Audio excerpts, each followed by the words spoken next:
अवसर दिया है उसके लिए धन्यवाद। ലോകം അതിന്റെ അന്ത്യത്തിലേക്ക് നീങ്ങിക്കൊണ്ടിരിക്കുമ്പോൾ जब संसार उसके अंत की ओर चलते जा रहा है ദൈവത്തിന്റെ ന്യായവിധി വെളിപ്പെടാൻ പോവുകയാണ്. और परमेश्वर का न्याय प्रकट होने जा रहा है। തെസ്സലോനിക്ക ലേഖനത്തിൽ നമ്മളത് വായിക്കുന്നുണ്ട്. തെസ്സലോനിക്ക का पुस्तक में हम पढ़ते हैं ഞങ്ങൾ അന്യ വിഗ്രഹങ്ങളെ വിട്ട് ദൈവത്തിലേക്ക് വന്നത് तुम लोग किस रीति से मूर्ति पूजा या मूर्तियों को या को छोड़कर किस रीति से जीवित परमेश्वर का सेवा करने तुम लोग आए। സ്വർഗത്തിൽ നിന്നും ദൈവത്തിന്റെ പുത്രനായ ക്രിസ്തു ഞങ്ങളെ ന്യായവിധിയിൽ നിന്നും വിടുവിച്ചു എന്നാണ് നമ്മളോട് വായിക്കുന്നത്. और स्वर्ग से उतरा हुआ प्रभु यीशु मसीह आने वाला प्रकोप से आने वाला क्रोध से हमें बचाएगा।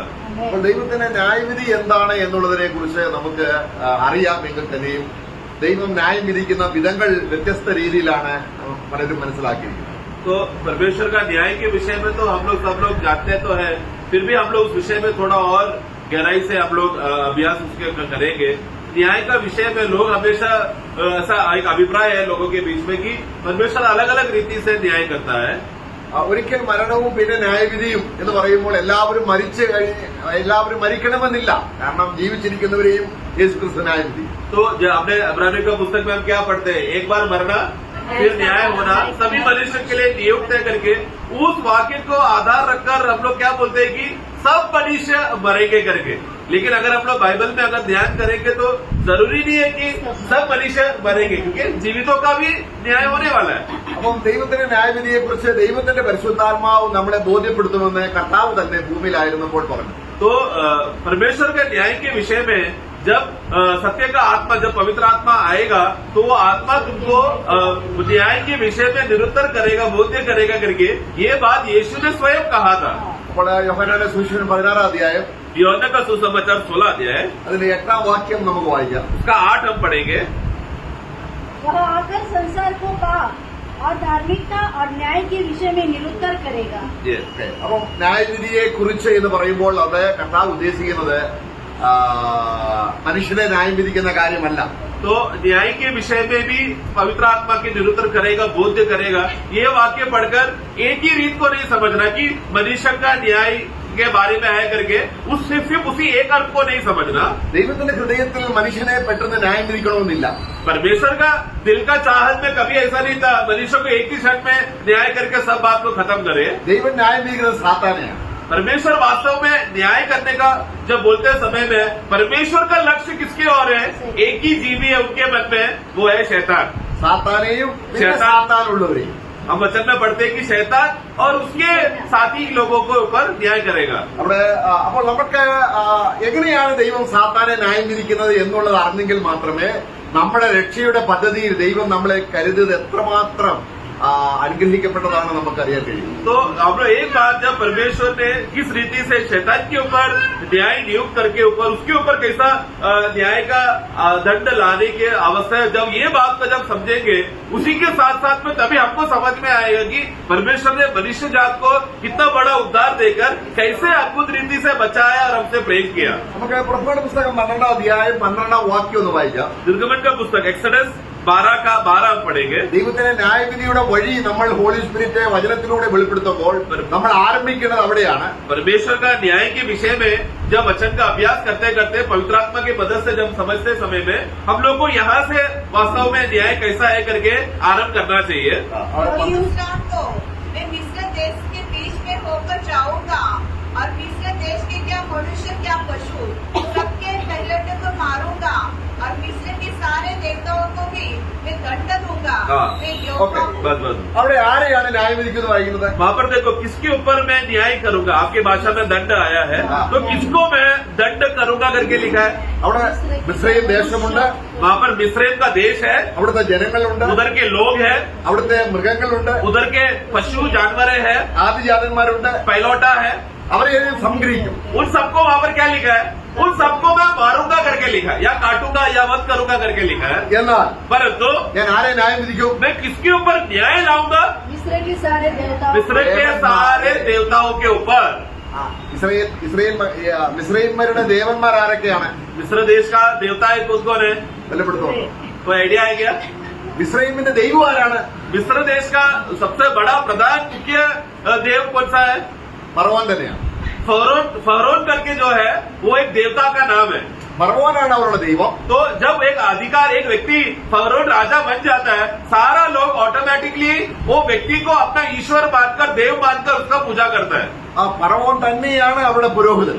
और वही फरोन जो व्यक्ति राजा बनकर फरोन का पदवी में पहुंचकर देवता का अधिकार लेता है, वो खुद ही उन लोगों का याजक भी बन जाता है। അതിനോട് ചേർന്ന് അനേക കൊച്ചു കൊച്ചു ദൈവങ്ങളുണ്ട്. तो उसके साथ साथ छोटे छोटे देव लोग भी है।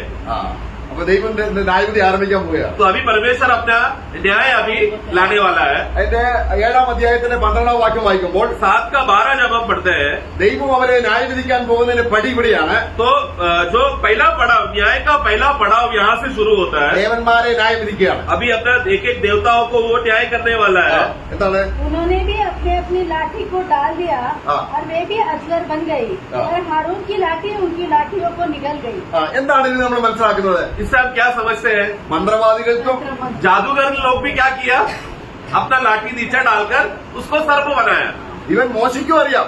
ये काम तो मूसा को भी मालूम है, മിസ്രയീമിലെ സകല വിദ്യകളും താൻ പഠിച്ചതാണ്. क्योंकि हम लोग मूसा के बारे में क्या पढ़ते हैं कि मूसा मिस्र देश का सब प्रकार का तंत्र और विद्या जानता था। കാരണം ഫറവോൻ ആകുന്ന ആളാണ് ദൈവം, ഫറവോൻ ആകുന്ന ആളാണ് പൂജാരി, അവിടുത്തെ പ്രധാന ആ വ്യക്തിക്ക് എല്ലാ മന്ത്രങ്ങളും അറിയാം. यानी कि क्या? क्योंकि जो अगला फरोन बनने जा रहा है वो कौन है? वो मिस्र देश का सब प्रकार का तर्क विद्या और जादू टोना सब प्रकार का मिस्र देश का सब बातें जानने वाला व्यक्ति जो पुरुष है वो है अगला फरोन बनता है। ദൈവം എന്താണ് ന്യായവിധി എന്ന് പറയുന്നത്? എന്താണ്? तो परमेश्वर कहता है कि मैं अभी यहाँ पर न्याय करने वाला हूँ। तो उसका मतलब क्या है? മോശയുടെ കയ്യിൽ ഒരു വടിയുണ്ട്. मूसा के हाथ में काटी था, അത് ന്യായവിധിയുടെ വടിയാണ്. बोले वो न्याय करने का वो काटी है। ആ മോശ ചെയ്തതുപോലെ അവർ ചെയ്യാൻ നോക്കി. तो मूसा को जैसा उसने किया उसका वैसे ही कॉपी मिस्र देश के जादूगर ने भी किया। അവരുടെ പ്രധാന ദൈവമായ അല്ലെങ്കിൽ അവരുടെ ഫറവോൻ കഴിഞ്ഞുള്ള കുട്ടി ദൈവമായ സർപ്പത്തെ മോശയുടെ സർപ്പം വിഴുങ്ങിക്കളഞ്ഞു, വടി വിഴുങ്ങിക്കളഞ്ഞു. तो वहाँ पर क्या हो गया? तो वहाँ पर जब अरोन ने जब वो लाठी नीचे रखकर जब वो सर्प बना और उसके जादूगर ने भी किया तो क्या हो गया? तुरंत अरोन की लाठी, अरोन का जो सर्प ने क्या किया? उनके सर्प को निकल गया। मतलब क्या? सबसे पहला उधर का जो छोटा देवता जो माना जाता है अजगर या सांप को प्रभु का न्याय में उसको निकल गया। ഇത് പറഞ്ഞാൽ मतलब क्या? ദൈവത്തിന് മുൻപാകെ परमेश्वर के सामने ഫറവോന്റെ ആ രാജ്യത്തിലെ फरोन ने अपना जादू के जरिए से जो छोटा देवता बना के रखा था അതിനെ ദൈവം ന്യായം വിധിച്ചു. उसके ऊपर परमेश्वर ने पहला न्याय का पहला पड़ाव शुरू कर दिया। ആ വിഴുങ്ങി എന്ന് പറഞ്ഞ അർത്ഥം എന്താണ്? उसको निकल गया मतलब क्या? न्याय की ഇനി അവനില്ല, ന്യായം വിധിച്ചു. अभी अभी वो देव अभी वो अजगर अभी अस्तित्व में नहीं है। ഇനി ആ കാര്യത്തിൽ अभी उस बात में ആ ദൈവത്തിന്റെ പേരിൽ उस देवता के नाम पे മിസ്രയീമ്യർക്ക് ഒന്നും ചെയ്യാൻ പറ്റില്ല. मिस्र देश को उस देवता के ऊपर अभी आश्रय नहीं कर सकता क्योंकि वो हार गया। ഇനി രണ്ടാമത്തെ അവരുടെ ദൈവമാണ്, अभी दूसरा देवता है या अगला देवता है അടുത്ത ദൈവമാണ് വെള്ളം. पानी। ഞങ്ങൾക്ക് ജീവൻ നിലനിർത്താൻ സഹായിക്കുന്ന നൈൽ നദി എന്ന് പറയുന്നത് അവരുടെ ദേവനാണ്. तो मिस्र देश को सबसे ज्यादा अष्टपुष्ट करके उन लोग का शान जो उनका जो नदी था, जो नाइल नदी, वो नाइल नदी को वो लोग हमेशा पूजा करते थे क्योंकि मिस्र देश का अष्टपुष्ट का कारण था। तो सब लोग उसके ऊपर पूजा पाठ करके वो नाइल नदी को ही उन लोग ने अपना ईश्वर बना दिया, अपना देव बना दिया। നമ്മുടെ ഭാരതീയ സംസ്കാരത്തിലും ചേർന്നൊരു കാര്യമാണ് വെള്ളം ഒഴുക്കിയ ദേവതയ്ക്ക്. അവിടെ വെള്ളത്തെ ദേവതയായിട്ടാണ് ഇന്ത്യക്കാർ കാണുന്നത്. हम लोग भारत देश में भी एक संस्कार को हम देखते हैं कि मूर्तियों के ऊपर हमेशा पानी डालकर पूजा करते हैं क्योंकि क्यों? पानी भी एक देवता रीति मानकर मूर्ति के ऊपर डालते हैं पूजा करने के लिए। ദൈവം തന്റെ ജനത്തെ രക്ഷിക്കുന്നതിന് മുൻപ് परंतु परमेश्वर अपने लोगों को बचाने से पहले ആ ദേശത്തിലെ ദേവന്മാരെ ദൈവം ന്യായം വിധിക്കുക. परमेश्वर हमने अपने 12 का 12 में हमने क्या पढ़ा कि मैं ये मिस्र देश का सभी देवता के ऊपर न्याय करूं। तो लोगों को छुड़ाने से पहले एक एक पड़ाव करके एक एक छोटे छोटे देवताओं के ऊपर प्रभु मारकर उनके ऊपर विजय पा रहा है। അവർക്ക് വെള്ളം കൊടുക്കുന്ന, അവർ കുടിക്കാൻ ജീവൻ നൽകുന്ന ദേവൻ ഇപ്പൊ രക്തമായി തീർന്നു. ഇനി അവർക്ക് വെള്ളം കുടിക്കാൻ तो പറ്റും. जिस जिस पानी के जरिए से वो लोग पूरा मिस्र देश उन लोग का जीवन है, औषध है मानकर उस नदी को जो लोग मानकर चलते थे, वो नदी क्या हो गया, लहू बन गया। अभी वो लोग पानी नहीं पी सकते। 7 അധ്യായം 17-18 വാക്യം വായിക്കുമ്പോൾ उसका 7 का 17-18 जब हम पढ़ते हैं, അവർക്ക് വെള്ളമില്ല, अभी वहां पर पानी नहीं है, അവിടെ ദേവൻ മരിച്ചു. क्योंकि जिस जिस देवता के ऊपर उन लोग ने आश्रय करके रखा था वो देवता मर गया। मतलब अभी उसका शक्ति काम नहीं कर रहा है। नाइल नदी अभी अपना शक्ति प्रकट नहीं कर पा रहा है। തന്റെ ജനം പുറപ്പെടുന്നതിന് മുൻപേ अपना लोग को बाहर निकालने से पहले ദൈവം ചെയ്യുകയാണ്. परमेश्वर एक कार्य ആ कर रहा है। വാക്യം പ്രത്യേകമാണ്. उधर एक वाक्य ऐसा लिखा है, 12-ാം വാക്യം 12-ാം അധ്യായത്തിൽ 12-ാം വാക്യം 12 का 12 में जो लिखा हमने पढ़ा। ഇനി അടുത്ത് നമ്മൾ വായിക്കുന്നത് अगला हम देखते हैं നമ്മുടെ 8-ാം അധ്യായത്തിൽ 2-ാം വാക്യം. 8 का 2 से हम पढ़ते समय में वहां पर हम देखते हैं, परंतु यदि उन्हें जाने न देगा तो सुन, मैं मेंढक भेजकर तेरे सारे देश को हानि पहुंचाने वाला हूँ, और नील नदी के मेंढकों से नील नदी मेंढकों से भर जाएगी, और वह तेरे भवन में और तेरे बिछोने पर और तेरे आया मेंढक आया। അവളുടെ ദൈവമാണ്. मतलब मेंढक वो लोग उस समय में मेंढकों के ऊपर भी वो लोग पूजा पाठ कर उसको भी अपना ईश्वर देव बना लिया था। ഭൂതങ്ങളാണത്. मतलब वो एक्चुअली वास्तव में कौन है, दुष्ट आत्माएं हैं। നമ്മുടെ വെളിപ്പാട് പുസ്തകം प्रकाशित वाक्य നമ്മൾ അതിന്റെ 16-ാം അധ്യായത്തിന്റെ 13-ാം വാക്യം വായിക്കുമ്പോൾ 16 का 13 में जब हम पढ़ते हैं, കള്ളപ്രവാചകൻ, അന്തിക്രിസ്തു, അതുപോലെ 3 അവതാരങ്ങൾ വെളിപ്പെടാൻ പോവുകയാണ്. वहां पर अभी 3 प्रकार का जो मसीह विरोधी है, झूठा भविष्यवक्ता है और शैतान है, इस प्रकार का 3 बड़े बड़े अवतार अभी प्रकट होने जा रहे हैं। तभी वाक्य 16 का 13, फिर मैंने उस अजगर के मुंह से और उस पशु के मुंह से और उस झूठे भविष्यवक्ताओं के मुंह से 3 अशुद्ध आत्माओं को मेंढकों के रूप में निकलते देखा।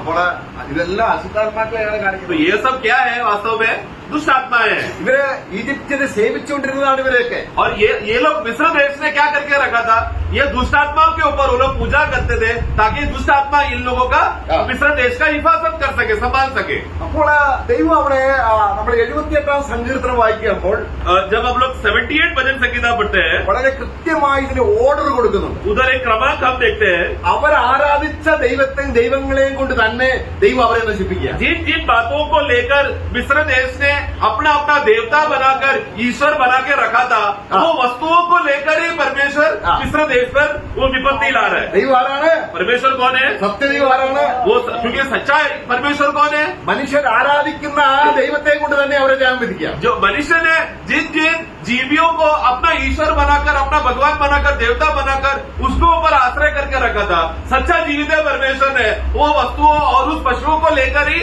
लोग मनुष्य के ऊपर विपत्ति ला रहा है। നമ്മള് 78-ാം സങ്കീർത്തനം 45-ാം വാക്യം വായിക്കുമ്പോൾ 78 का 45 में पढ़ते हैं, उसने उनके बीच में डांस भेजे जिन्होंने उन्हें काट खाया, और मेंढक भी भेजे जिन्होंने उनका बिगाड़ किया। നോക്കുക, അവരുടെ ദൈവത്തെയും കൊണ്ട് തന്നെ അവരെ എന്ത് ചെയ്തു? मतलब जिन जिन पशुओं को, जानवरों को मिस्र देश ने उन लोग का ईश्वर और मूर्ति बनाकर रखा था, वही जानवर लोग को लेकर परमेश्वर ने मिस्र देश के ऊपर विपत्ति लाया। നമുക്കറിയാം ഒരു ദൈവമേ ഉള്ളൂ. हम जानते हैं कि एकमात्र ही सच्चा परमेश्वर എന്നാൽ है, ആകാശത്തിലോ परंतु आकाश में, ഭൂമിയിലോ भूमि में ദേവന്മാരെന്ന് പറഞ്ഞവരുണ്ട്. बहुत सारे लोग हैं, जो बहुत सारे जीविया हैं जो देवता बोलकर घूम रहे हैं, അതിലൊന്നും മനുഷ്യനെ രക്ഷിക്കാൻ കഴിയില്ല. परंतु वो सब जो बोलकर चल रहे कि ये सब देवता है, वो लोग सब लोग मनुष्य को बचा नहीं सकता, उद्धार दे नहीं सकता। അതിനെ ആരാധിക്കുന്നവരെ परंतु जो लोग इस दूसरे अन्य देवताओं के ऊपर आराधना करेगा, അതിനെയും കൊണ്ട് തന്നെ നശിപ്പിക്കും. उसी वस्तुओं को लेकर परमेश्वर मनुष्य के ऊपर विपत्ति लाएगा। അതാണ് സത്യനമസ്കാരികൾ. इसीलिए जो सच्चा आराधक लोग സത്യദൈവത്തെ ആരാധിക്കുമ്പോൾ जब जीवित और सच्चा परमेश्वर की आराधना करेंगे, നമ്മളെ നമ്മുടെ ദൈവം ഒരിക്കലും നശിപ്പിക്കുകയല്ല, ऐसा परमेश्वर हमको कभी भी हमारे ऊपर विपत्ति नहीं लाएगा, നമ്മളെ രക്ഷിക്കുന്നവനാണ് നമ്മുടെ ദൈവം. बल्कि वो हमारा उद्धार करता है, वो बचाने के लिए रास्ता निकालेगा। അവൻ എന്ത് ചെയ്യും? 46-ാം വാക്യം വായിക്കുന്നുണ്ട്. 46 में हम पढ़ते हैं, നമ്മുടെ ആ പുറപ്പാട് പുസ്തകത്തിൽ അതിന്റെ ആ ഓർഡർ കൊടുക്കുമ്പോൾ जब निर्गमन का पुस्तक में एक एक प्रकार का जब जो विधिया, जो विपत्तियां आया, 10 विधियां, അവിടെ നമ്മളെ ചുരുക്കത്തിൽ ഈ 78-ാം സങ്കീർത്തനം വായിച്ചാൽ വളരെ കൃത്യമായി അതിന്റെ ഓർഡറിൽ പറയുന്നുണ്ട്. परंतु जब 78 भजन संगीता पढ़ते समय में वो छोटा भाग में पूरा वहां पर घटना को 3-4 वाक्य में संक्षेप करके लिख के दिया है। നമ്മൾ ഇതിനെ കുറിച്ച് പഠിച്ചുകൊണ്ടിരിക്കുന്നത് हम लोग अभी किसके बारे में पढ़ रहे थे? നിന്റെ ദേവന്മാരെ ദൈവത്തിന്റെ ആത്മാവ് വന്നിട്ട് मिस्र देश के सभी देवताओं के ऊपर परमेश्वर का आत्मा आकर न्याय करेगा। ആത്മാവ് വചനത്തിൽ എഴുതിയിരിക്കുകയാണ്. वचन में लिखा है ये बात, നാം അതാണ് പഠിക്കുന്നത്. वो बात को हम पढ़ रहे हैं, सीख रहे हैं। 78-46 വായിക്കുകയാണ്. 78 का 46 में हम पढ़ते हैं। उसने उनकी भूमि की उपज कीड़ों को और उनकी खेती बाड़ी टिड्डियों को खिला दी थी। നോക്കുക, അവിടെ വെട്ടുക്കിളി അയച്ചു നമ്മൾ കാണുന്നുണ്ട്. हम लोग निर्गमन में पढ़ते हैं ना, वहाँ पर टिटिया भी आया, വെട്ടുക്കിളി അവരുടെ ദൈവമാണ്. क्योंकि टिटिया कौन थे? मिस्र देश ने टिटियों को अपना ईश्वर बनाकर रखा था। उसी टिटियों को लेकर प्रभु ने क्या किया? मिस्र देश का अनाज को, उपज को खत्म कर दिया। വെട്ടുക്കിളി ഇങ്ങനെ സൈന്യം പോലെ പറക്കുമ്പോൾ അവർ ചിന്തിക്കുകയാണ് നമ്മുടെ ദൈവമാണ് ഈ പറക്കുന്നതെന്ന്. तो सारा टिटिया पूरा सेना बनकर बड़ा फौज जैसा मिस्र देश पर आ रहा था। मिस्र देश के लोगों ने क्या सोचा? देखो हमारे ईश्वर हमें बचाने आ रहे हैं। ഇവിടെ പണ്ട് മനുഷ്യര് പർവ്വതമാണ് ദൈവം എന്ന് ചിന്തിച്ചിരുന്നത്. एक जमाना था जब मनुष्य लोगों ने पहाड़ों को देखकर बोला कि यह पहाड़ हमारा ईश्वर है। പിന്നാണ് മനുഷ്യൻ നോക്കിയപ്പോൾ ഈ മഴക്കാറും കാറ്റൊക്കെയും പർവ്വതം തടഞ്ഞു വെക്കുമ്പോൾ അവർ ചിന്തിച്ചു കാറ്റാണ് അതിനേക്കാൾ വലുതാണ്. तो फिर आगे चलकर जब मनुष्य में थोड़ा समझ आने लगा तो लोग ने देखा कि കാറ്റാണ് ദൈവം, അതിനെ തടഞ്ഞു നിർത്തുന്നത് പർവ്വതമായതുകൊണ്ട് പർവ്വതം ദൈവമായി. तो लोग पहला के तो जो बहुत बीच बीच में बहुत बार आंधी तूफान आता था। तो आंधी तूफान आते समय में पर्वत क्या करता था? ये आंधी तूफान को रोकता था। तो मनुष्य को क्या लगा, अरे ये पहाड़ देखो इतना शक्ति है कि आंधी तूफान को रोक सकता है, तो मतलब पहाड़ हमारा ईश्वर है। പിന്നെ കുറച്ച് കഴിഞ്ഞപ്പോൾ ഈ എലി വന്നിട്ട് ഈ പഹാട് തുറന്നു കണ്ടപ്പോൾ അവർ പറഞ്ഞു അയ്യോ പഹാടിനേക്കാൾ വലിയ ദൈവം എലിയാണ്. तो थोड़े समय के बाद लोगों ने देखा कि ये चूहा आकर क्या कर रहा है? पहाड़ को खोद कर वहां पर आगे जा रहा है। तो लोगों ने बोला देखो पहाड़ को हराने वाला चूहा आज से हमारा देवता है। ഇങ്ങനെ വെട്ടിക്കിളിയെ ദൈവമായി സങ്കല്പിച്ചവരാണ് ഇവര്. इस प्रकार का एक प्रजाति मिस्र देश के लोग हैं जिन्होंने टीटियों में गुण निकालकर बोला टीटिया एक देवता है। അപ്പൊ അവരെ സംരക്ഷിക്കേണ്ട ദൈവം തന്നെ അവരുടെ വിള വന്നിരുന്നത്. तो जिस देवताओं के ऊपर उन लोग ने आश्रय किया वही देवता ने आकर उन लोग का क्या किया? अनाज को खाकर उनके ऊपर विपत्ति लाया। ദൈവത്തിന്റെ ന്യായവിധിയാണ്. परमेश्वर का न्याय हो रहा है यहाँ पर प्रियो। പിന്നെ നമ്മുടെ അടുത്ത വാക്യം 78-47 वही 78 का 48 में हम पढ़ते हैं। അവർ കൽമഴ ഭയങ്കര മഴ പെയ്യുമ്പോൾ जब बारिश गिरते समय में ओले पड़ने लगे അത് ദൈവമാണ് വിധിച്ചത്. तो उन लोग ने क्या किया? सोचा था ओला उनका ईश्वर है। അപ്പൊ ദൈവം എന്ത് ചെയ്തു? परमेश्वर ने क्या किया? അവരുടെ മുന്തിരിവള്ളിയും उनका दाखरस को കാട്ടത്തി വൃക്ഷത്തെയും और उनका जंगली पौधों को, ആലിപ്പഴവും ഒക്കെ ദൈവം എന്ത് ചെയ്തു? वो सबको प्रभु ने क्या किया? उसका 47 पढ़े। उसने उनकी दाखलताओं को ओलों से हाँ। और उनके गुलर के पेड़ों को बड़े बड़े पत्थर बरसाकर नष्ट कर दिए। നോക്കണം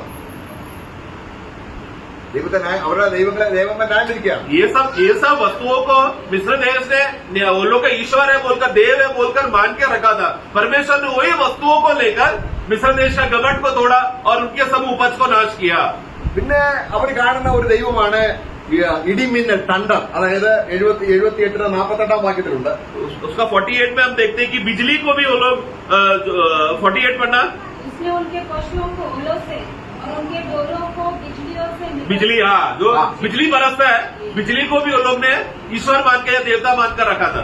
അതിനെ കൊണ്ട് അവരുടെ കന്നുകാലികളെല്ലാം നശിപ്പിച്ചു. तो उसी बिजली से परमेश्वर ने क्या किया? उनके भेड़ बकरियों को न्यास कर दिया। ഇങ്ങനെ 78-50 വായിക്കുകയാണ്. फिर 50 में हम पढ़ते हैं, ദൈവത്തിന്റെ കോപം ചൊരിയുവാൻ ദൈവം ഒരു പാത ഒരുക്കി. परमेश्वर का क्रोध को प्रकट करने के लिए परमेश्वर ने एक रास्ता बनाया।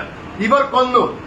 पढ़ना, उसने अपने क्रोध का मार्ग खोला अपना क्रोध का एक मार्ग खोला। आगे ഈ ദേവന്മാർക്കൊന്നും അവരുടെ പ്രാണനെ രക്ഷിപ്പാൻ കഴിഞ്ഞില്ല. आगे और उनके प्राणों को मृत्यु से न बचाया। किसने कौन नहीं बचा पाया? ये एक ईश्वर लोगों ने, देवता लोगों ने, जो मिस्र देश ने बोला, मिस्र को लगा कि ये हमारा देवता है, ये हमें बचाएगा करके। परमेश्वर ने जब न्याय का मार्ग, क्रोध का मार्ग खुल गया तो ये एक भी नामचीन जो देवता है, ईश्वर लोग थे, बचा नहीं पाया। ये मिस्र देश के प्राणों को बचा नहीं पाया। അങ്ങനെ ദേവന്മാരെല്ലാം ന്യായം വെച്ചു. इस रीति से 12 का 12 में पढ़ते हैं, सब प्रकार का उधर के देवताओं को परमेश्वर ने न्याय किया। ഇനി അടുത്തെന്താണ്? अगला क्या है? കടിഞ്ഞൂൽ പുത്രന്മാർ. पैलौठा। ആ पैलौठा നോക്കുക, 51, 40, 78 का 51 में हम पढ़ते हैं। ഈ കടിഞ്ഞൂൽ പുത്രന്മാരെ രക്ഷിക്കാൻ ഈ ദേവതന്മാർ കഴിഞ്ഞോ? अभी पैलौटा को बचाने के लिए कोई क्या मिस्र देश के देवों को के पास शक्ति था क्या मिस्र देश के गांव के पैलौटों को बचाने के लिए? അപ്പോൾ ഇതിന്റെ ഒരു യഥാർത്ഥമായിട്ടുള്ള ഒരു കാഴ്ചപ്പാട് तो इसीलिए एक नजरिया को समझे। മത്തായി സുവിശേഷം 7:25 मत्ती का सुसमाचार 7 का 25 में एक पहलू वहां पर हम पढ़ते हैं। ദൈവം തന്റെ ജനത്തെ രക്ഷിക്കാനായിട്ട് ഒരു ആട്ടിൻകുട്ടിയെ അവിടെ വെക്കുന്നുണ്ട്. परमेश्वर अपने लोगों को बचाने के लिए जब एक मेमना को रखा, ആടിനെ അറുത്ത് उसने मेमना को वध किया, അതിന്റെ രക്തം കട്ടക്കന്മേൽ പുരട്ടിയ ആർക്ക് ന്യായവിധി വരത്തില്ല. तो परमेश्वर ने मिस्र देश पर जब बहुत बड़ा जो न्याय पूरा देश में जब न्याय विपत्ति और मृत्यु आते समय में परमेश्वर ने बचाव के लिए इस्राएल लोगों के जीवन में क्या किया? मेमने को वध कर उसका लहू लेकर दरवाजे के बाहर जब वो लोग ने लगाया, तो उस लहू में उस बलिदान में इतना शक्ति था कि न्याय और मृत्यु उस भवन में प्रवेश नहीं कर पाया, जिसके वजह से इस्राएली लोग बच गए। അപ്പൊ ദേശത്ത് ന്യായവിധി നടക്കുകയാണ്. तो अभी दुनिया पूरा नगर में परमेश्वर का प्रकोप का एक रास्ता बनकर आ गया വലിയ നിലവിളി, और बहुत बड़ा भयंकर ललकार हुआ। എന്നാൽ ഒരു ചുരുങ്ങിയ ജനം परंतु ये सभी भीड़ में से एक छोटा सा झुंड അടച്ചിട്ട റൂമിൽ बंद कमरे में ഭരണഭയമില്ലാതെ बिना मृत्यु का डर से അവർ ദൈവത്തിന്റെ മഹത്വത്തെ वो കാണുകയാണ്. लोग परमेश्वर का महिमा को देखकर धन्यवाद करके आराधना कर रहे हैं। അവരാണ് ബുദ്ധിമാന്മാർ.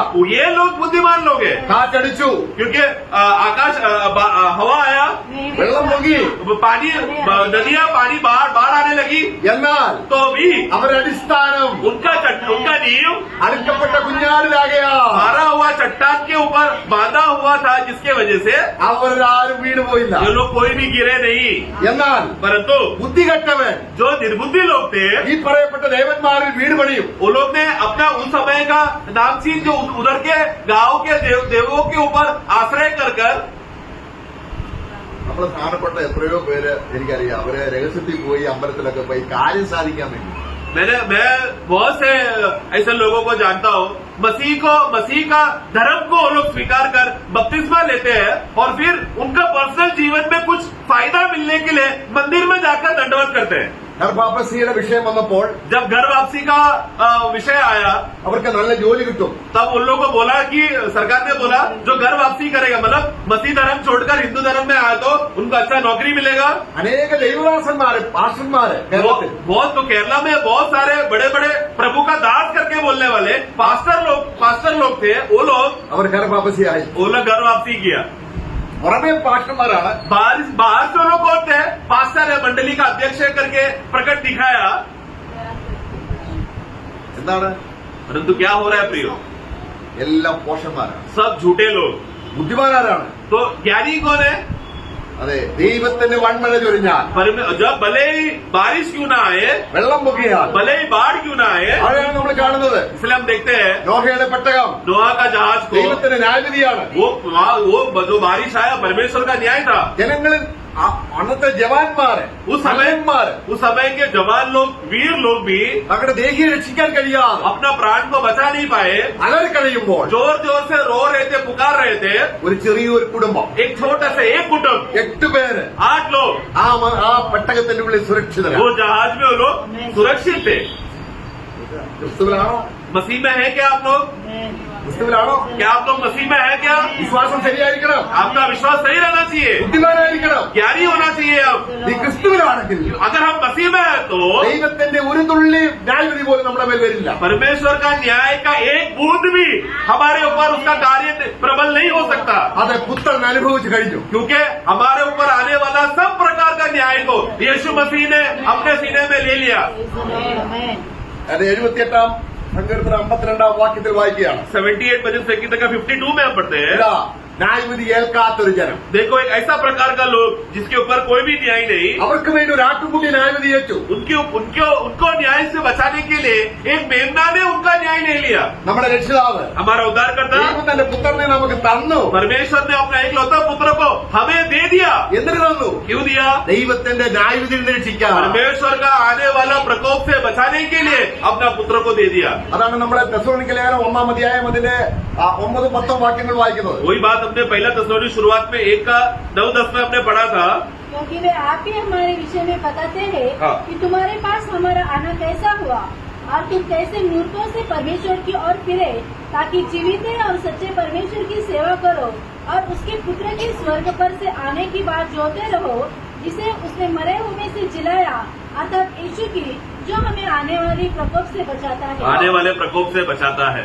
ഇപ്പോൾ ഒരു കാര്യം ശേഷിക്കുക. अभी भी एक बात बाकी है। സാത്താനെ ന്യായം വിധിച്ചോ, ഫറവോനെ ന്യായം വിധിച്ചോ. फरोन और शैतान को न्याय किया क्या? ഇല്ല, കണക്കാണ്. വിധി പ്രസ്താവിച്ചു. मैं उसके ऊपर न्याय का जो विधि है वो विधि का प्रस्ताव हो चुका है, परंतु वो न्याय का दंड जो सजा भुगतना है वो अभी भी बाकी है। ആ നമ്മള് 78 സങ്കീർത്തനം 52 വാക്യം 78 भजन संहिता का 58 में ഈ ദേവന്മാരെ എല്ലാം ന്യായം വിധിച്ച് അവൻ എന്ത് ചെയ്തു? തന്റെ ജനത്തെ ആടുകളെ പോലെ പുറപ്പെടുവിച്ചു. उसने आपने इस प्रकार के सभी देवताओं को जो जो मिस्र देश के थे वो लोग सबको न्याय कर कर अपने लोगों को बिन्ना के समान उसने बचाकर उन लोगों को सुरक्षित ले आया। 53 വാക്യത്തിൽ വരുമ്പോൾ 53 में हम पढ़ते हैं, ഇവിടെയാണ് यहाँ पर है അന്ത്യമായിട്ട് अंतिम रीति से ദൈവത്തിന്റെ വിധി ഫറവോന്റെ മേൽ വരുന്നത്. परमेश्वर का जो न्याय का जो विधि था अंतिम पूर्ण रीति से अभी फरोन के ऊपर आ रहा है। ഫറവോന്റെ സൈന്യവും ജനങ്ങളെ രക്ഷപ്പെട്ടെന്ന് അറിഞ്ഞപ്പോൾ പുറകെ രഥമായിട്ട് പോയില്ലേ? तो जब फरोन को जब ने उसने देखा कि मिस्र जो इजरायली लोग हैं वो लोग देश से छोड़कर चले गए, तो वो लोग गुस्से में आकर फरोन और उसके सेना इसराइल के पीछे रथ लेकर उनको वापस पकड़ने के लिए गए। അവിടെ 78 53 उसका 78 का 53 में हम पढ़ते हैं, അവർ ഫറവോന് ഭയം അവർക്കുണ്ടായില്ല. तो ये लोगों को फरोन का डर नहीं था। അവിടെ വായിക്കുന്ന എങ്ങനെയാണ്? അവൻ അവരെ നിർഭയമായി നടത്തുകയാ. നോക്കുക, 58-53 पढ़े। वे उसके चलाने से बेखट के चले हाँ। और उनको कुछ भय न हुआ। देखो कुछ भय नहीं हुआ। हाँ। इसका भय फरोन और उसका सेना आ रहा है बोलकर अभी हम क्या होगा करके वो भय पूर्ण रीति से हटाने का कार्य प्रभु ने किया। ഇവിടെ നമ്മള് അവിടെ അവര് സ്ത്രീകളും കുഞ്ഞുങ്ങളൊക്കെ കരുതുന്നുണ്ട്. हम लोग मिस्र निर्गमन का पुस्तक में पढ़ते हैं कि स्त्रियां और बच्चे डर गए, रोने लगे, विपत्ति किया, ये सब लिखा है वो सही है, എന്നാൽ ഇവിടെ പറയുകയാണ് परंतु यहाँ पर विषय यहाँ पर प्रभु क्या बताना चाहता है? ശത്രുക്കളെ സമുദ്രം മൂടിക്കളഞ്ഞു. वो जो सेना और शत्रु जो पकड़ने आ रहा था समुद्र ने उसको डुबा दिया, नाश कर दिया। അപ്പൊ സകല ദേവന്മാരെ വിധിച്ചോ? तब क्या हो गया? सब प्रकार का देवताओं को न्याय हो गया। അവിടെ നമ്മൾ 14 അധ്യായം 30 വാക്യത്തിൽ വായിക്കുമ്പോൾ निर्गमन का पुस्तक 14 का 30 में हम पढ़ते हैं, एक्सोडस 14:30। इस प्रकार यहोवा ने उन दिनों दिन इस्राएलियों को मिस्र की बस से छुड़ाया और इस्राएलियों ने मिस्र को समुद्र के तट पर मरे पड़े हुए देखा। നോക്കുക, അവരുടെ ശത്രുക്കള് उनका शत्रु लोगों को കടലിൽ ചത്ത് കിടക്കുന്നത് ഇവര് കണ്ടു. समुद्रों के ऊपर वो लोग ने मिस्र देश का शव को, मतलब सब लोग समुद्र में मर चुका है ऐसा शव को देखकर वो लोग ने देखा अपने आंखों से। കണ്ടോ? देखा क्या? കണ്ടോ? देखा क्या? मिस्र के लोग बह रहे हैं, पानी के ऊपर बह रहे हैं करके देखा ना? നമ്മൾ കണ്ടോ? हमने देखा क्या? വിശ്വാസം. हम लोग कैसे देखा? विश्वास के द्वारा। 15 അധ്യായത്തിൽ ആരാധന വരുന്നത് എവിടെയാണ്? इसलिए 15 अध्याय में आराधना शुरू होता है। फिर ഫറവോനെയും സൈന്യത്തെയും ചങ്ങടെ നശിപ്പിച്ചവനെ ഞങ്ങൾ ആരാധിക്കുന്നു. നോക്കുക, हम लोग फरोन, जिस ईश्वर ने फरोन और उसके सेना को हरा दिया उस परमेश्वर का हम आराधना करते हैं बोलकर वहाँ पर 15 अध्याय से आराधना शुरू हो रहा है। നമ്മൾ എന്തിനാ ആരാധിക്കുന്നത്? हम लोग क्यों आराधना करते हैं प्रियो? ഈ വീണ്ടെടുപ്പിന്റെ യാഥാർത്ഥ്യം കൂടാതെ സാത്താനെയും സൈന്യത്തെയും ന്യായം വിധിച്ചു എന്ന് കാണാതെ ചുമ്മാതെ ദൈവത്തെ സ്തോത്രം പറഞ്ഞാൽ ആരാധനയാകുന്ന എങ്ങനെയാണ്? प्रियो, हम इसलिए आराधना का बेस हमें समझना है। परमेश्वर ने जो शत्रु था हमारा, उस शत्रु से किस रीति से बचाया, शैतान को और उसके दुष्टात्मा सेनाओं को प्रभु ने हराकर हमें विजय दे दिया है करके ये बात को देखे बगैर प्रभु धन्यवाद, यीशु धन्यवाद, ऐसा धन्यवाद बोलने से कुछ फायदा नहीं। जब तक शत्रु हार गए करके देखा नहीं तो आराधना नहीं हो सकता। ശത്രു വരുന്നു, शत्रु आ रहा है, ഞങ്ങൾ നിന്നെ ആരാധിക്കാം. चलो आओ हम लोग आराधना करते हैं നീ ഞങ്ങളെ രക്ഷിക്കണം. और फिर ये ईश्वर को हमें बचाओ। അത് വ്യർത്ഥാരാധന, वो झूठा आराधना है, അവിശ്വാസമാണ്. वो अविश्वास है। ഇസ്രായേലിനോട് കർത്താവ് അവരോട് ഇസ്രായേലിൽ വെച്ച് ദൈവത്തെ ആരാധിക്കാൻ പറഞ്ഞില്ല. इसके लिए हम देखते हैं कि प्रभु ने खास रीति से जब इजरायली लोग मिस्र देश में थे, तुम लोग मिस्र देश में रुककर आराधना करो करके ऐसा आज्ञा परमेश्वर ने नहीं दिया। കാരണം ആരാധിക്കണമെങ്കിൽ क्योंकि आराधना करना है तो ഈ ശത്രുവിനെ ന്യായം വിധി ശവം പൊങ്ങി കിടക്കുന്ന കാണണം. उनके शत्रु है, सब प्रकार लोग हर जाकर उनका शव तैरते हुए लोग देखना है और देखने के बाद विजय का गीत बाहर निकलेगा। നമ്മുടെ കർത്തൃമേശൻ എന്താണ് हम ചെയ്യുന്നത്? लोग प्रभु में इसमें क्या करते हैं प्रियो? കർത്താവേ, നീ ജയിച്ചവനാണ്. ये प्रभु तू जीत गया। ഓ, നമ്മുടെ ആരാധന എത്ര ശ്രേഷ്ഠമാണ്. इसलिए प्रियो हमारा आराधना सबसे श्रेष्ठ है प्रियो। ഇത് നിശ്ചയമില്ലാതെയല്ല, परंतु बिना भरोसा मतलब ऐसी कोई डाउट करके शंका में रहकर आराधना कर रहे हैं, वैसा नहीं होना है। വ്യക്തമായി ആരാധിക്കല്ല. मतलब व्यर्थ रीति से अंधाधुन चलो अभी ऐसा पास्टर ने बोला चलो करते हैं बोलकर बिना बोधियों में ऐसा नहीं। സത്യദൈവത്തെ, सत्य परमेश्वर को സത്യാത്മാവ് सत्य आत्मा के द्वारा നമ്മൾ ഹൃദയത്തിൽ കണ്ട് हम लोग हृदय में विश्वास से हम देखकर അവന്റെ സ്നേഹം ഹൃദയത്തിലെത്തി. उनका प्रेम हमारे हृदय में है, पहुंच चुका है हमारे हृदय में। ഇനി നമുക്ക് പുതിയ നിയമത്തിലേക്ക് വരാം. अभी नए नियम में हम देखते हैं, കർത്താവ് പറയുകയാണ്, प्रभु कहता है ഇനി നമ്മൾ ഈ യാഥാർത്ഥ്യം നമ്മൾ മനസ്സിൽ കാണണം. ये तत्वों को ध्यान में रखते हुए मिस्र देश का तत्वों को देखकर ആദ്യം നമ്മൾ കാണണം. पहले उसको पहले हम देखे। നമ്മൾ ചിന്തിക്കുക ആദ്യം ദൈവം നമ്മളെ പിടിച്ചേക്ക് തീക്കാൻ ഇടാൻ പോവാണ്. हम लोगों को क्या लगता है परमेश्वर सीधा न्याय करेगा, मतलब हम लोग को उठाकर सीधा आग में डाल देगा।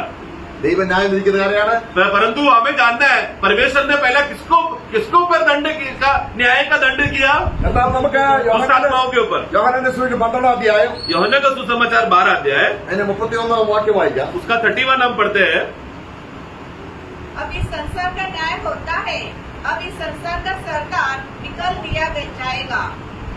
അവിടെ നോക്കുക, അവിടെ ഒരു പദമുണ്ട്, ഇപ്പോൾ ഈ ലോകത്തിന് ന്യായവിധിയാകുന്നു. देखो वहाँ पर शुरुआत में क्या लिखा है? अभी संसार का न्याय होता है। പക്ഷെ നമ്മൾ നോക്കുമ്പോൾ परंतु जब हम देखते हैं എടാ, ഈ ലോകം ഭയങ്കര പുഷ്ടി പ്രാപിച്ചു വരിക. संसार अभी क्या हो रहा है? हष्ट पुष्ट हो रहा है, बलवंत हो रहा है और प्रबल हो रहा है। 2000 വർഷങ്ങൾക്ക് മുമ്പ് 2000 साल पहले കർത്താവ് ഇത് പറഞ്ഞപ്പോൾ यीशु ने जब ये बात कहा ഷാങ്ഹായ് പട്ടണമില്ല, तभी शंघाई चाइना का बड़ा नगर नहीं था, പാരീസ് ഇല്ല, पेरिस नहीं था, ബോംബെ ഇല്ല. बॉम्बे जैसा बड़ा प्रधान शहर नहीं था। പക്ഷെ കർത്താവ് പറയുകയാണ്, प्रभु कहता है ഞാൻ ന്യായം വിധിച്ചു ലോകം. मैं संसार के ऊपर न्याय करता हूँ। പക്ഷെ അതിനുശേഷമായി ബില്ലിംഗ് ഒക്കെ വരുന്നു. परंतु ऐसा शब्द बोला, उसके बाद 2000 साल बाद मुंबई बड़ा हो गया, चाइना बड़ा हो गया, पेरिस बड़ा हो गया, सब विकास करके बड़ा बड़ा नगर शहर बन रहे हैं। ഒരു അവിശ്വാസിക്ക് एक अविश्वासी के लिए യേശു പറഞ്ഞ വാക്കിന് വിലയില്ല. ഇതെന്ത് യേശു- ഞങ്ങൾ ഇന്ന് ദാ പുരോഗമിക്കുന്നു. यीशु का ये शब्द जब एक अविश्वासी पढ़ता है वो क्या करता है? वो तो ठट्टा उठाकर क्या बोल रहा है? यीशु का बात में क्या बात है? हम देखो कितना प्रभावशाली होकर प्रबल होकर हम जी रहे हैं। ഈ ലോകത്തിന്റെ പ്രഭുവിനെ इस जगत का ईश्वर को കാസ്റ്റ് ഔട്ട് എന്നാണ്. मैं उसको बाहर निकाला हूँ, ऐसा शब्द है। मतलब कहाँ पर बाहर फेंक दिया? കാസ്റ്റ് ഔട്ട് എന്ന് പറഞ്ഞാൽ मैंने उसको बाहर उसको धक्का मार के बाहर फेंक दिया। मतलब क्या?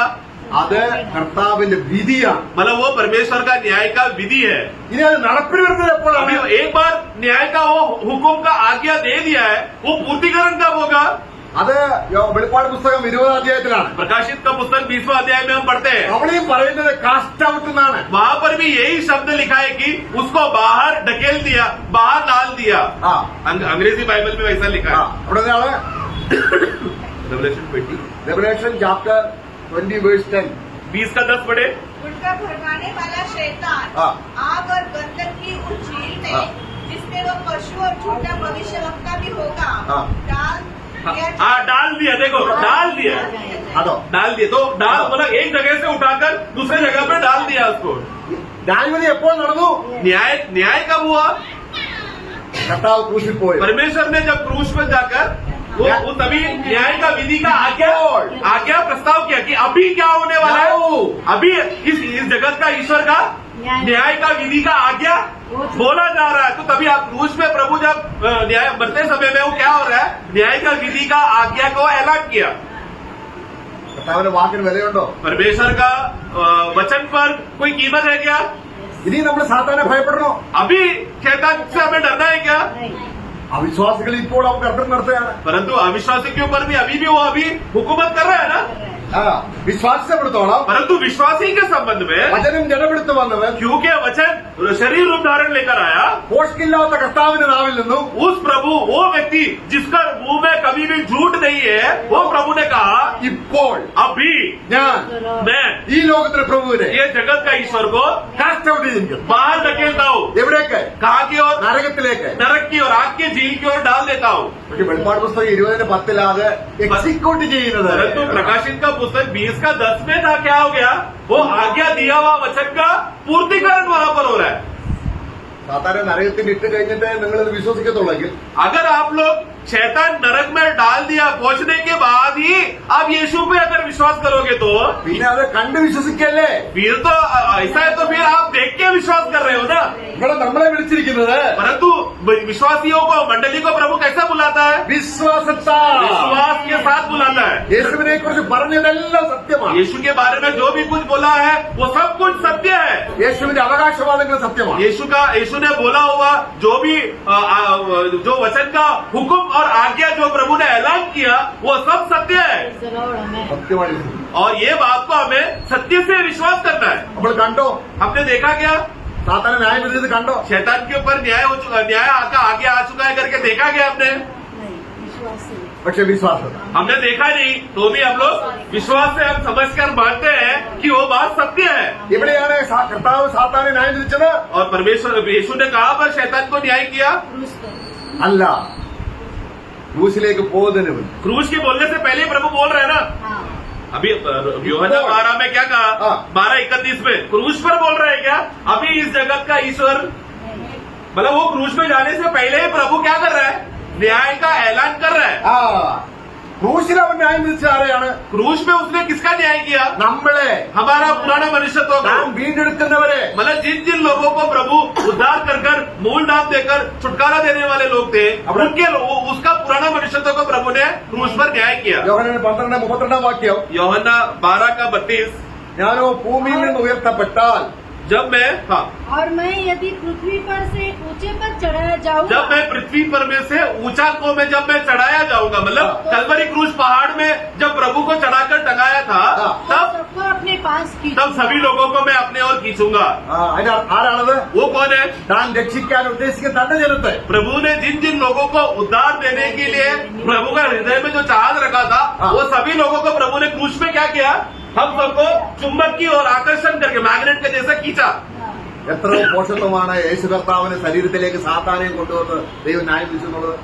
कुछ लोग ऐसा गलत उपदेश सिखाते हैं कि क्रूज के दिन में ये परमेश्वर ने शैतान को यीशु का शरीर में डाला और फिर यीशु को न्याय किया करके ऐसा एक झूठा उपदेश सिखाते हैं। അങ്ങനെയാണെങ്കിൽ ऐसा नहीं है। ऐसा है तो ഭൂമിയിൽ നിന്ന് ഉയർത്തപ്പെട്ടാൽ എന്നുള്ളത് ഇവിടെ മാത്രമല്ല കർത്താവ് പറയുന്നത്. वो भूमि में से जब मैं ऊंचे पर जब मैं चढ़ाया जाऊंगा, ऐसा सिर्फ इधर नहीं कहा है। ഉയർത്തപ്പെട്ടാൽ സ്വർഗത്തിലേക്ക് പോയി എന്നുള്ള ഉയർത്തപ്പെടലിനെ കുറിച്ചല്ല. हिंदी में बराबर है। जब मैं ऊंचाई पर जब मैं चढ़ाया जाऊंगा, टंगाया जाऊंगा। അവിടെ നമ്മുടെ 3-ാം അധ്യായം 14-ാം വാക്യം 3:14 पढ़ेंगे यूहन्ना। और जिस रीति से मूसा ने जंगल में सांप को ऊंचे पर चढ़ाया, यस, उसी रीति से अवश्य है अवश्य है कि मनुष्य का पुत्र भी ऊंचे पर चढ़ाया। ऊंचे पर चढ़ाया जाए। करेक्ट। उसका मतलब क्या है? എന്നാണ് അർത്ഥം? मतलब क्या है? അവിടെ എന്താ ആരെ രക്ഷിച്ചത്? वहाँ पर किसको बचाया? അവങ്കിലേക്ക് നോക്കുന്നവർ. जो कोई भी उसकी ओर देखा तो अगला वाक्य, ताकि जो कोई उस पर विश्वास करे हाँ वह अनंत जीवन पाए। हाँ मैं ആ ഉയർത്തപ്പെട്ട ക്രിസ്തുവിൽ പാപമില്ല. मतलब ऊंचा चढ़ाया जाने वाला उस यीशु की ओर जो भी देखेगा वो बच जाएगा। तो जब यीशु को जब चढ़ाया जा रहा था, यीशु में तभी कुछ भी प्रकार का पाप नहीं है। പിച്ചള സർപ്പം കൊണ്ടുണ്ടാക്കാണ് പറഞ്ഞത്. तब क्योंकि मूसा को प्रभु ने क्या कहा था? पित्तल का लेकर एक सर्प का रूप बनाना। അതിന്റെ അർത്ഥം എന്താണ്? उसका मतलब क्या है? കർത്താവ് സാത്താനെ ന്യായം വിധിച്ചിട്ടാണ് ക്രൂശിലേക്ക് പോകുന്നത്. मतलब क्या कर रहा है? यीशु मसीह शैतान को न्याय का विधि करके फिर प्रभु क्रूस में जा रहा है। എന്ന് പറഞ്ഞാൽ मतलब क्या? നിന്റെ സ്ഥാനം നരകമാണെന്ന് വിധിച്ചിട്ടാണ് ക്രൂശിൽ പോയി നമ്മളെ അവന്റെ ശരീരത്തിലേക്ക് ചേർന്നത്. हे शैतान, तेरा स्थान नरक है करके ऐसा विधि प्रस्थान करके प्रभु कलवरी क्रूस की ओर गया, ताकि जो कोई भी शैतान के चंगुल में फंसे हुए थे उन लोग सबको छुटकारा देने के लिए वो प्रभु क्रूस का कार्य के द्वारा हमें बचाया। അപ്പൊ കർത്താവ് മരിച്ചപ്പോൾ तो जब प्रभु जब मरा നമ്മൾ എവിടെയായിരുന്നു? तब हम कहाँ पर थे? ക്രിസ്തുവിലായിരുന്നു. हमें खींचा ना प्रभु ने, तो प्रभु मरा तो हम भी प्रभु में थे। Praise the Lord. आमेन।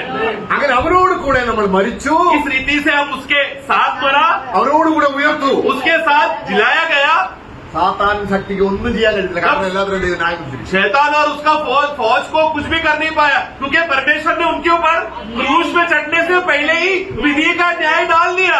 അതാണ് കർത്താവ് പറഞ്ഞത്. इसलिए प्रभु कहता है 16:11 യോഹന്നാൻ 16:11, ആത്മാവ് നമുക്കത് വെളിപ്പെടുത്തുമ്പോൾ, आत्मा जब हमको प्रकट कराएगा, ആത്മാവ് വരുമ്പോൾ जब आत्मा आएगा, ഈ ലോകത്തിന്റെ പ്രഭു ये जगत का ईश्वर വിധിക്കപ്പെട്ടിരിക്കൊണ്ട് 11 पढ़े।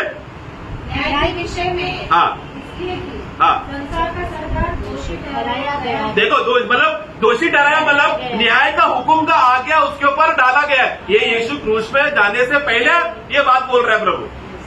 मतलब न्याय क्या है? ये जगत का ईश्वर के ऊपर न्याय का दंड का विधि का लेखा उसके ऊपर आ चुका है। ഇപ്പൊ സാത്താൻ ഉണ്ടോ ഇവിടെ? अभी शैतान है क्या? ഉണ്ട്, है ഇവിടെ ഉണ്ട്.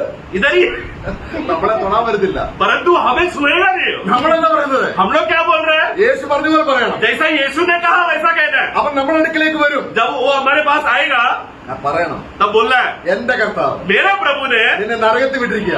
तेरे ऊपर नरक का विधि डाल दिया है। Praise the Lord. Praise the Lord. അതാണ് ജയാളികൾ. वो इस प्रकार के घोषणा करने वाले लोग हैं, हाँ। विजय लोग। ആരാണ് അവര്? विजय लोगों ने തങ്ങളുടെ സാക്ഷ്യവചനം നിമിത്തവും. वो लोग जैसे प्रकाशित वाक्य में अपना गवाही के निमित्त, അവിടെ നമ്മള് റെവലേഷൻ 12:11 വായിക്കുകയാണ്. 12:11 में हम पढ़ते हैं रेवलेशन। वे मेमने के लहू के कारण मेमने लहू के कारण और अपनी गवाही के वचन के कारण उसका जयवंत हुए। ആരാണ് कौन है वो लोग? ജയാളികൾ. जयवंत लोग, विजय लोग। विजय लोग ആരെയാണ് ജയിക്കുന്നത്? किसके ऊपर विजय पा रहे हैं? സാത്താൻ. शैतान के ऊपर। നമ്മൾ 1 യോഹനെ വായിക്കുന്നുണ്ട്. पहला यूहन्ना में हम पढ़ते हैं, നമ്മൾ അതിന്റെ 1-ാം അധ്യായത്തിന്റെ അവസാന ഭാഗങ്ങളിൽ വരുമ്പോൾ पहला यूहन्ना पहला अध्याय का आखिरी भागों में हम इस रीति से पढ़ते हैं। യവനക്കാരോട് പറയുകയാണ്, जवानों को से कहता है, ദൈവത്തിന്റെ വചനം നിങ്ങൾ വസിക്കാൻ क्योंकि परमेश्वर का वचन तुम में बसा हुआ है, നിങ്ങൾ ദുഷ്ടനെ ജയിച്ചിരിക്കുന്നു. तुम लोग दुष्ट के ऊपर तुम लोग ने विजय प्राप्त किया है। ദൈവത്തിന്റെ വചനം ശരിക്കും നമ്മൾ സ്വീകരിക്കണം. पहला यूहन्ना 2:13। ആ, 14 हाँ ये 14 का आखिरी भाग में करेक्ट। और तुमने उस दुष्ट पर जय पाई है। जय भाई है, मतलब ये हो चुका है। അവർ വചനത്തിൽ ശക്തന്മാരാണ്. तो जवान लोग कौन है? वास्तव में वचन पर एकदम शक्त और प्रबल होकर बढ़ रहे हो लोग। നമ്മൾ ചിന്തിക്കുകയുണ്ടായി, हमने पहला सोचा था, നമ്മുടെ ശരീരത്തിലുള്ള യൗവനത്തെ കുറിച്ചല്ല, हमारा ये बात पहले भी आप लोग को बताया है, हमारा शरीर का जवानी का बात नहीं है यहाँ पर। ഹൃദയത്തിൽ हमारा हृदय ക്രിസ്തുവിന്റെ ജീവൻ मसीह का जीवन आने की वजह से ശക്തിയോടെ വാഴുകയാണ്. हम लोग को मसीह का जवानी मिल गया है, जिस पर मसीह का सामर्थ्य हम लोग वीरता के साथ जी रहे हैं। മരണം നമ്മളിൽ വാണതുപോലെ एक समय था जब मृत्यु हमारे ऊपर विजय था, ക്രിസ്തുവിന്റെ ജീവൻ परंतु मसीह का जीवन आया, നിത്യജീവനായി अनंत काल का जीवन आया। നമ്മളിൽ വാഴുകയാണ്. अभी हमारे ऊपर, हमारे अंदर, विश्वासियों के अंदर, नया जन्म पाए लोगों के अंदर अनंत काल का जीवन राज कर रहा है। ആ, കർത്താവ് ന്യായപ്രമാണമായിട്ടുള്ള ചില കാര്യങ്ങൾ ക്രൂശിൽ നീക്കേണ്ടതുണ്ട്. നമുക്കെതിരെ ഇരുന്ന എഴുത്ത്, വിധി, ചട്ടങ്ങൾ, അധികാരങ്ങളെ ഒക്കെയും കർത്താവ് ആയുധവർഗം വെപ്പിച്ചു. അത് പഴയ നിയമത്തിൽ നമ്മുടെ ന്യായപ്രമാണത്തോടുള്ള ബന്ധത്തിൽ ചില കാര്യങ്ങളുണ്ട്. നമുക്കെതിരെ പാപം ചെയ്താൽ മരിക്കണം. ആ വിധി കർത്താവ് മാറ്റി എഴുതി, അതെല്ലാം ക്രൂശിൽ ആണിയടിച്ചു. प्रभु को जब क्रूस में मरते समय में हमें बचाना है, केवल उतना ही नहीं, लेकिन हमारे खिलाफ लिखा हुआ कुछ विधियां थी जो हमारे खिलाफ बात कर हमें दबाकर हमें नरक की ओर खींचने का कुछ बातें थी, और पुराने नियम का व्यवस्था, विधियां, पाप का मजदूरी मृत्यु है, ये सब बातों का विधियां जब हमारे खिलाफ था, उस सबको हराने के लिए प्रभु को क्या करना पड़ा? क्रूस पर वो जाकर मरा, ताकि हमारे खिलाफ का विधियों को वो हटाकर एक नया विधि ला सके। അപ്പൊ സാത്താൻ ഇപ്പൊ എവിടെയാണ്? शैतान अभी कहाँ पर है?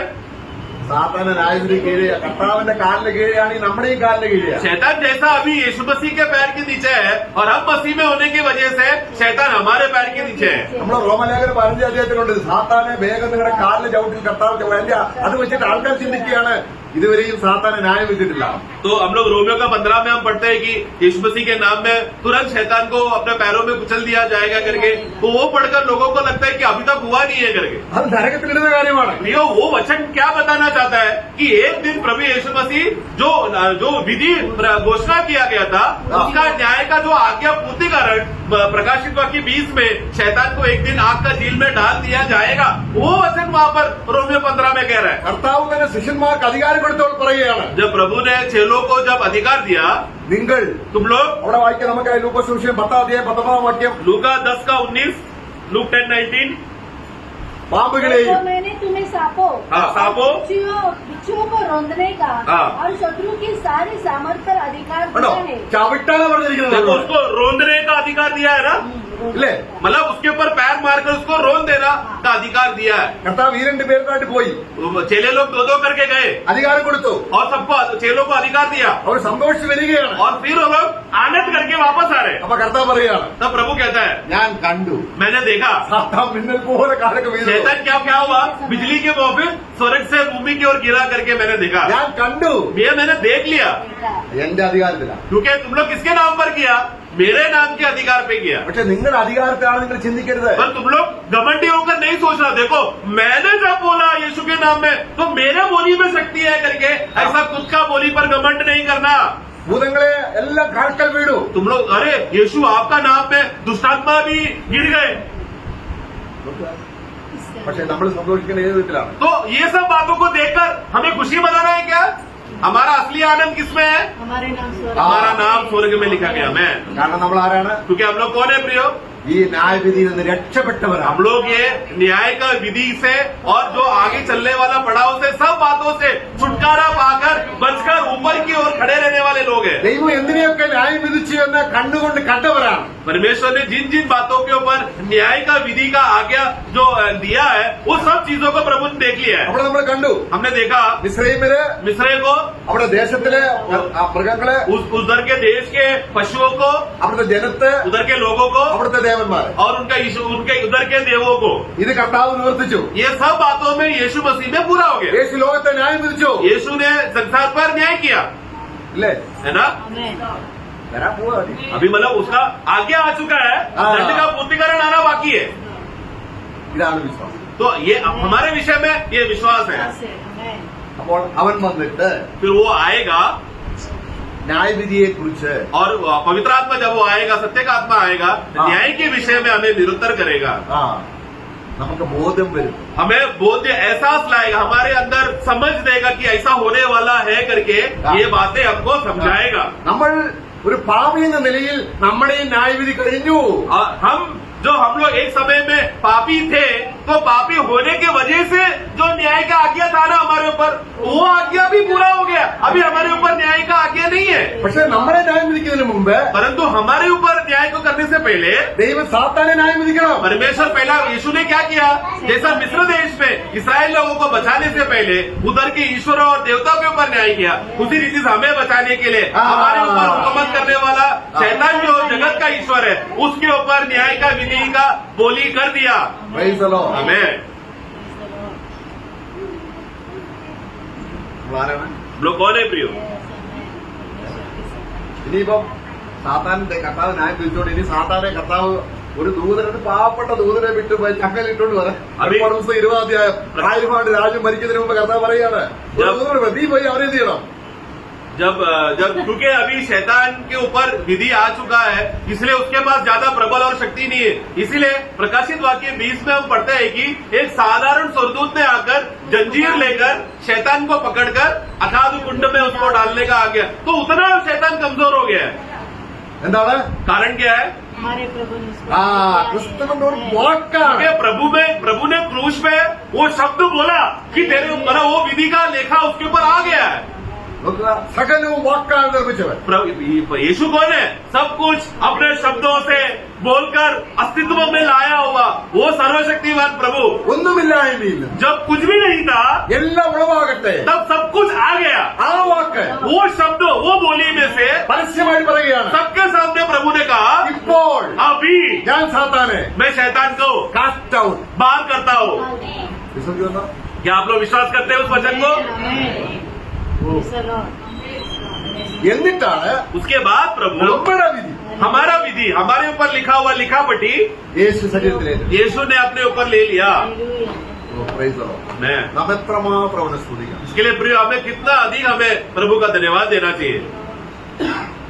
ഇന്ന് ലോകം അഭികരിക്കുന്ന ഏക പ്രസവം आज दुनिया सबसे बड़ा जो तकलीफ को, जो परेशान को जो दुनिया सामना कर रहा है, അത് മരണമല്ല, वो मृत्यु नहीं है, ന്യായവിധിയാണ്. बल्कि न्याय, उस दिन न्याय के दिन में जब सब लोग खड़े रहकर आने वाला, वो एक सबसे बड़ा दुख का दुविधा रहेगा लोगों के ऊपर. സകല മാനവജാതി, सभी मनुष्य जाति, ഏത് മതസ്ഥരും, कोई भी प्रकार का धर्म का क्यों ना हो, സുപ്രീം കോടതിയിലെ ജഡ്ജിമാരും सुप्रीम कोर्ट का जज भी യേശു ക്രിസ്തുവിന്റെ കൽപ്പനയുടെ മുമ്പിൽ यीशु मसीह का आज्ञा के सामने അവർ നരകത്തിലേക്ക്, वो लोग नरक में धकेला जाएगा. സാത്താനും കൂട്ടർക്കും ഒരുക്കിയിരിക്കുന്ന സ്ഥലത്തേക്ക് ആദ്യം അവരെ വിടുന്നു. तो शैतान और उसके झुंड के लिए तैयार किया हुआ आग का झील में पापियों को भी डाला जाएगा. लेकिन पहले शैतान और उसका झुंड को डाला जाएगा.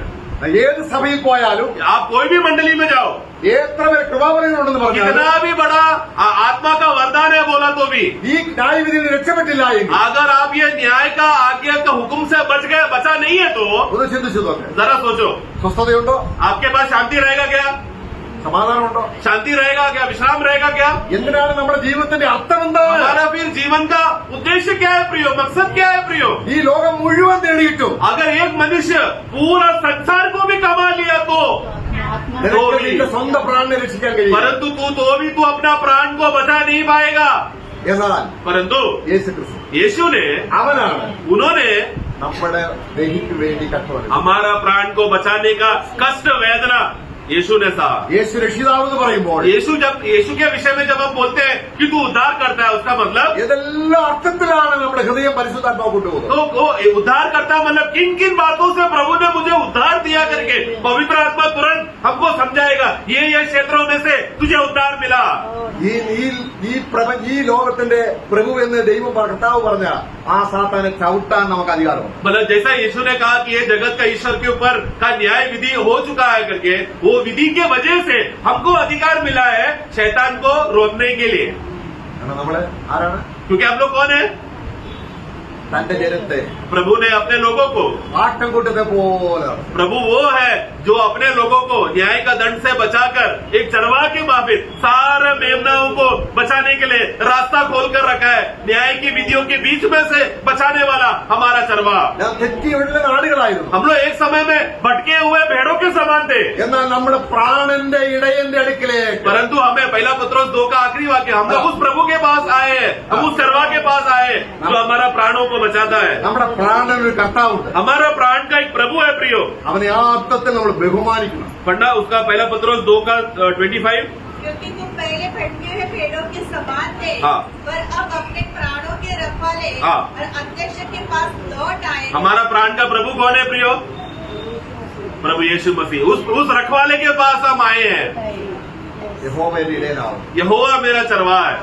ഓ, എത്ര വലിയ അനുഗ്രഹമാണ്. कितना बड़ा आशीष है ना നമ്മൾ प्रियो. എത്ര സുരക്ഷിതരാണ്. हम कितना सुरक्षित है प्रियो. നമ്മളെ അവൻ നടത്തുകയാണ്. वो हमें चलाता है. നമ്മളെ പിൻപറ്റുവാൻ സാത്താൻ കഴിയുകയില്ല.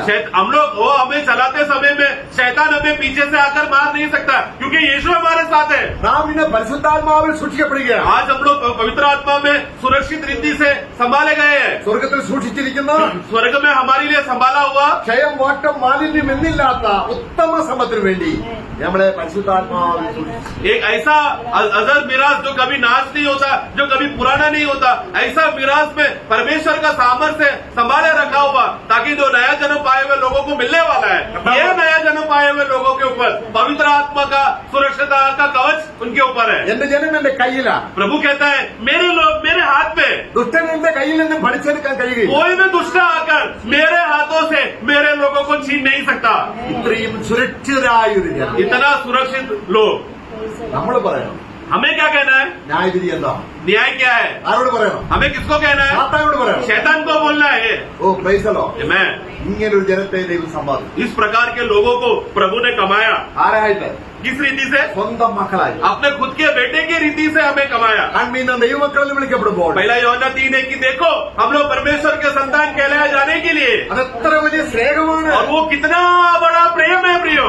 നോക്കണം, നമുക്കുള്ള അധികാരം ശക്തി എന്നാൽ എത്ര ശ്രേഷ്ഠമാണ്. हमारे ऊपर किया हुआ अधिकार और सामर्थ्य और प्रेम कितना बड़ा श्रेष्ठ है जो प्रभु ने हमारे ऊपर उंडेला है. നിങ്ങളുടെ ഹൃദയത്തിന്റെ അകക്കണ്ണത് തുറന്ന് इसके लिए तुम्हारा हृदय की आंखों का जो मन की आंखों को तुम लोग खोलो ഇതൊന്ന് കാണണം. और ये बातों को देखो.